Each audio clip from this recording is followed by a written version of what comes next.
quand tu veux de l'eau. Une bouteille d'eau. Et vous n'avez pas rempli ça avec de l'eau.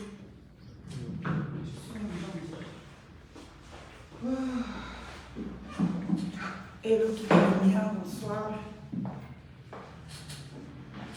Non, tu peux essayer.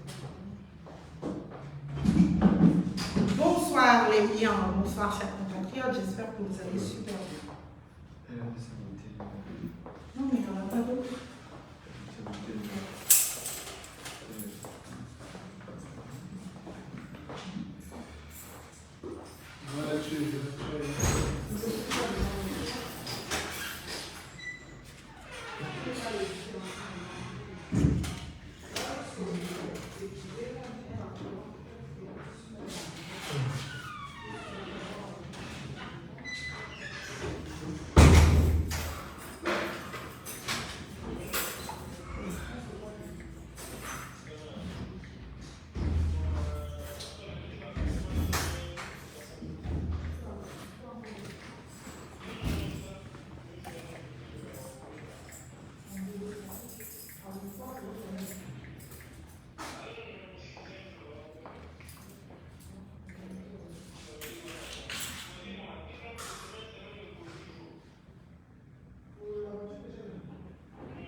Hello Kikou, bonjour tout le monde, bonjour les miens, j'espère que vous allez super bien.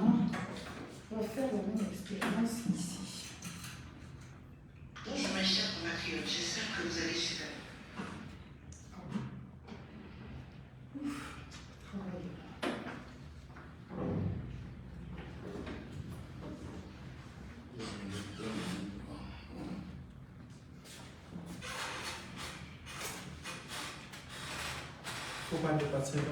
Bonsoir tout le monde, bonsoir chers compatriotes, j'espère que vous allez super bien.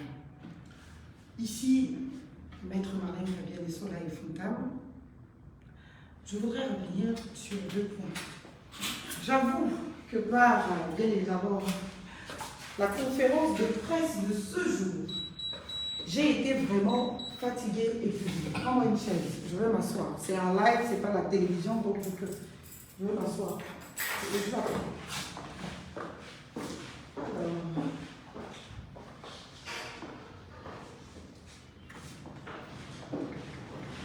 j'ai juste besoin de vous.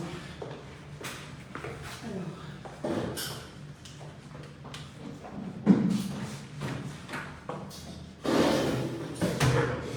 Et voilà, je pense que là c'est bon. Oula. Comment est-ce qu'on va tenir ça? Ok, attends 2 secondes. On va au bureau. Je pense que je vais aller au bureau. Non?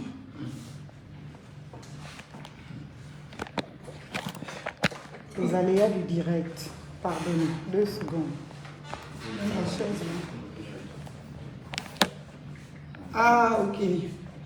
Eh bien, comme vous savez que mes lives durent toujours, et là, il faut qu'on essaye de faire ce live debout, me disent-ils, afin de respecter les 15 minutes qu'on s'est donné.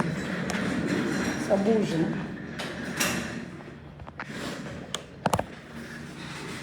Voilà. Non, c'est bon, ça fait très bien. Je vais m'asseoir, je vais me lever.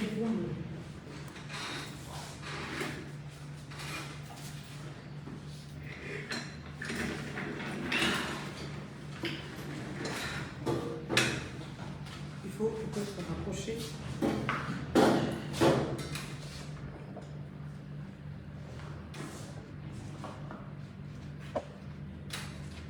Ah oui, il faut tourner les caméras parce que c'est à l'envers.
regarder si ça passe la tête.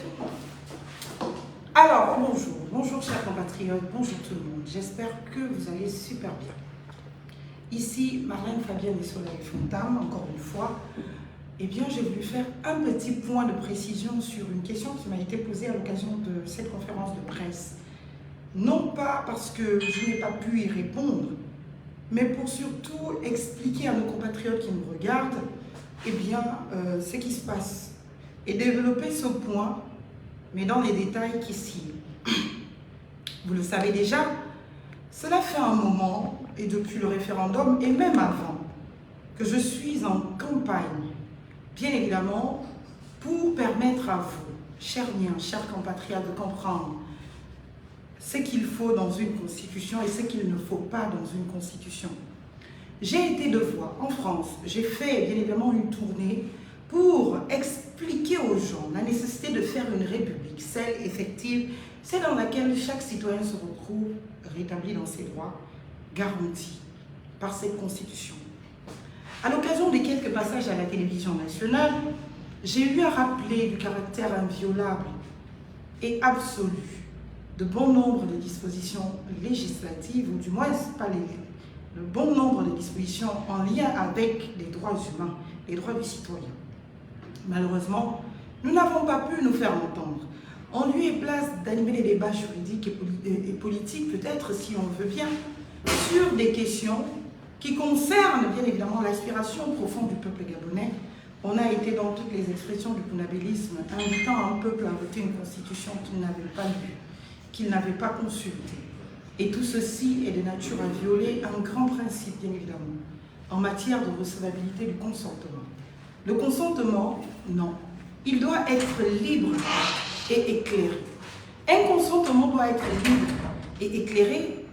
Cela signifie quoi, chers compatriotes, pour être recevable? Cela signifie qu'une personne qui n'a pas pleine conscience de ce qui se passe, de ce qui se dit, de ce qui se fait, ne peut pas se prononcer sur une question. Il faut donc donner l'opportunité à chaque compatriote, bien évidemment, de voir tous les contours de la situation, de comprendre, afin de décider, d'user de ce que l'on appelle son libre arbitre, avec ce que l'on appelle, chers compatriotes, eh bien, le discernement.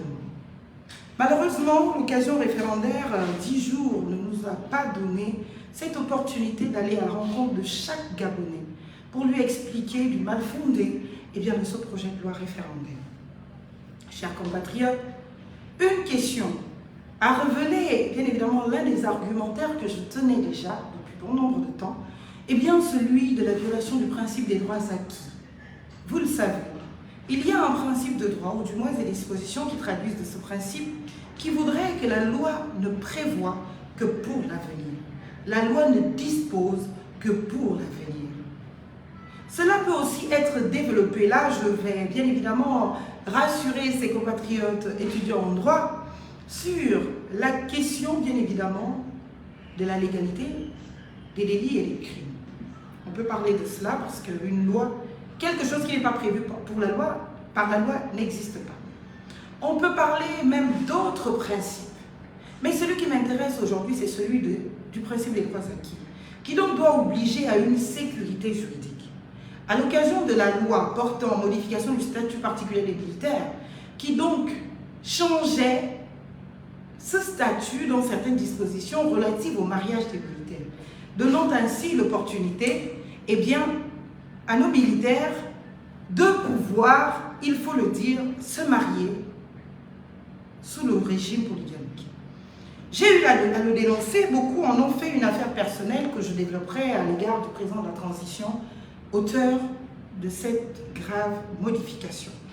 J'avais à l'occasion, chers compatriotes, expliqué qu'au titre du principe des droits acquis, Madame Zita et Monsieur Oligingema, étant déjà mariés, ayant été mariés, ayant conclu leur mariage, eh bien, étant dans les liens sacrés du mariage, ils étaient donc protégés juridiquement par ce principe des droits acquis. Et que, même si une nouvelle loi se prenait, cette nouvelle loi ne peut pas concerner la situation matrimoniale de M. Oligingema avec son épouse, que nous connaissions toutes, à ce moment-là, Madame Zita Oligingema. Alors, le fait même pour M. Brice Clotaire Oligingema de modifier la loi afin pour lui d'avoir l'opportunité d'épouser une seconde femme, eh bien, ne pouvait pas lui être appliqué. La loi ne prévoyant que pour l'avenir. Et l'avenir de M. Brice Clotaire Oligingema à ce moment n'était plus avec, bien évidemment, une autre femme, sauf à constater divorce, sauf à constater rupture du premier mariage, pour se retrouver dans l'application de la nouvelle loi. Oui. Vous savez, il y a un autre principe de droit, la non-rétroactivité. J'en ai parlé. La non-rétroactivité est le principe, la non-rétroactivité des lois sévères, des lois restrictives de droit. Pour Madame Zita Oligingema, citoyenne gabonaise, eh bien, elle peut se retrouver restreinte dans ses droits, notamment patrimoniaux, au-delà du simple aspect, bien évidemment, matrimonial. Les droits patrimoniaux parce qu'elle devra maintenant rentrer dans une configuration qui soit de nature à un partage d'héritage, parce que cette nouvelle situation l'y oblige. Et au titre de la sécurité juridique que revêt, eh bien, son mariage, on ne pouvait pas, au titre de tous les acquis de ce mariage, accepter que cette dernière se retrouve dans une configuration qui ne renferme pas, eh bien, des droits de principe, des droits acquis. Il faut donc rappeler, et je l'ai dit à l'occasion, bien évidemment, de ces communications, que ce qui était attaqué, ce n'est ni la vie privée d'un individu, encore moins ses choix personnels. Tout ceci lui appartient. Ce qui est attaqué, bien évidemment, c'est la violation de l'ordre public gabonais, c'est le mépris des principes de la République.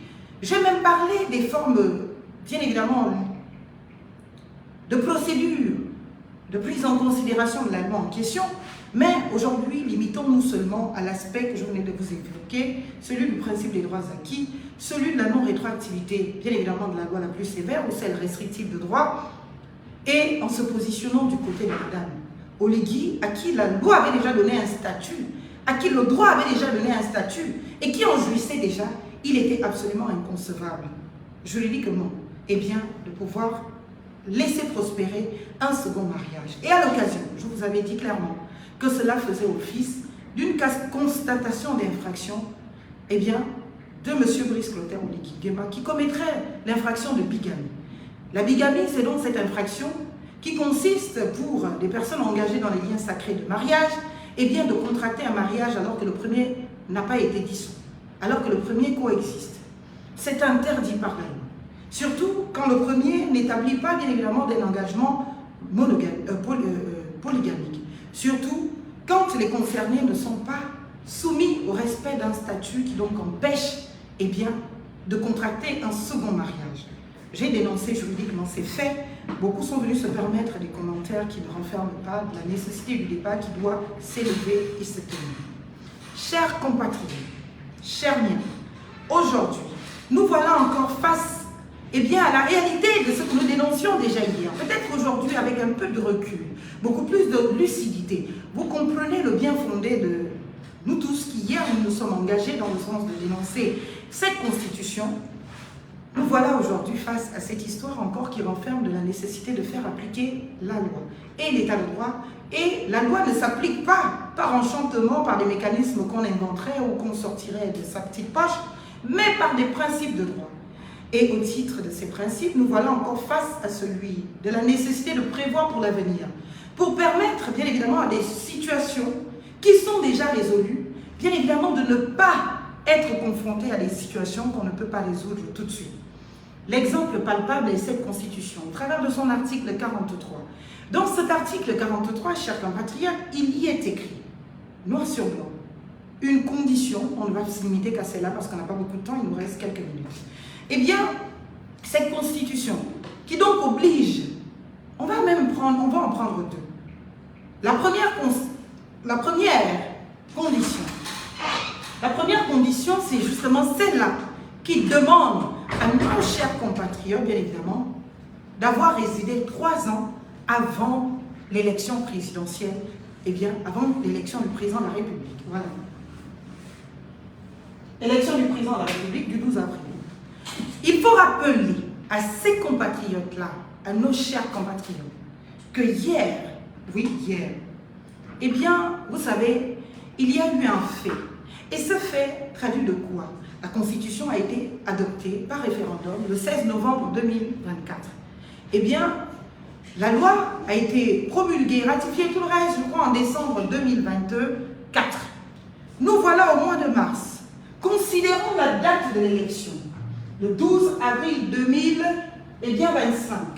À ce mois de mars, le 12 avril 2025, dites-moi, par quelle opération du Saint-Esprit, par quelle opération du Saint-Esprit descendu du ciel pour se poser en oiseau sur l'épaule de Marlène Fabienne et Soleil Fontaine ou je ne sais de qui d'autre, eh bien on peut arriver à trouver 3 ans dans 3 mois.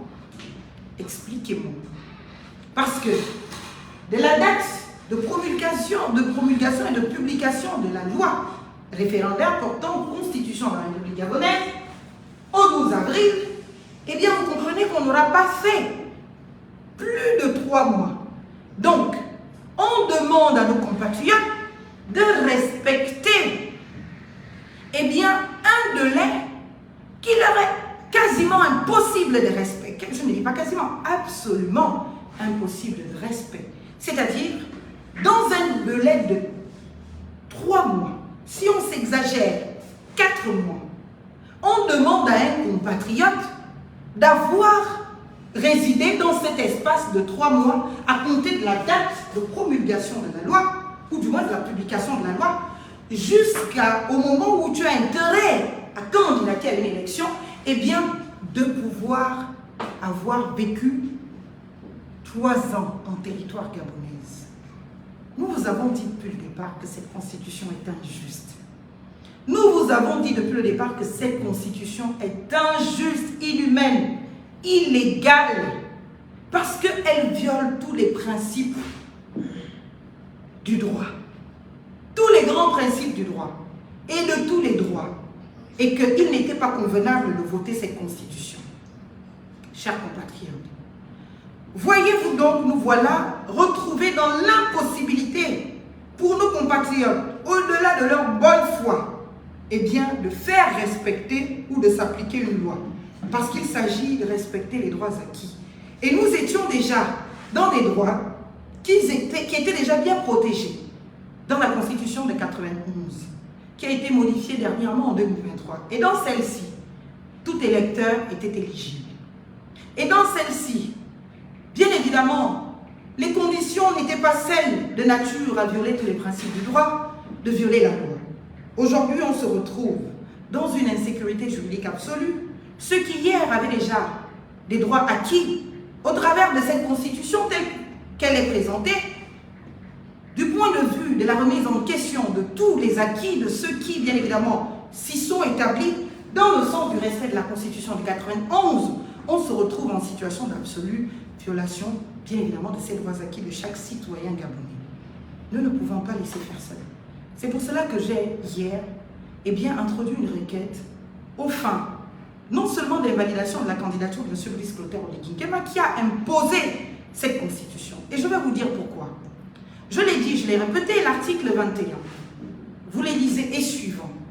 Eh bien, de la Convention internationale des droits de l'homme, vous pouvez même prendre les dispositions de la Convention, ou du moins de la Charte africaine des droits de l'homme et des peuples. Il y a des dispositions dedans qui prévoient de comment est-ce que l'on peut recueillir l'expression du peuple. C'est par le biais du suffrage.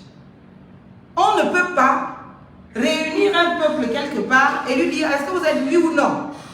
C'est le suffrage, l'élection. Et les personnes qui ont proposé ces textes ne sont pas, bien évidemment, en qualité de le faire. Il faut que les lois soient respectées dans ce pays. Il faut que l'état de droit soit. C'est pour cela qu'il est de bon sens que tous aujourd'hui nous prenions la responsabilité de notre temps et pour qu'aujourd'hui nous nous engagions véritablement à ce que, bien évidemment, les droits des nôtres soient respectés. Cette loi est injuste. Cette constitution est injuste. La loi ne prévoit que pour l'avenir. La loi ne peut donc pas venir résoudre les équations déjà résolues. Et nous étions déjà dans une situation acquise, un acquis démocratique. Ramener le droit d'être électeur à celui d'être éligibles. Je vous remercie. Je voulais bien évidemment cette petite expression ce soir pour vous interpeller sur la nécessité d'enfin avoir un vrai débat citoyen républicain et de sortir les débats de personnes. Vive la République, que vive le Gabon. Je vous remercie, chers compatriotes.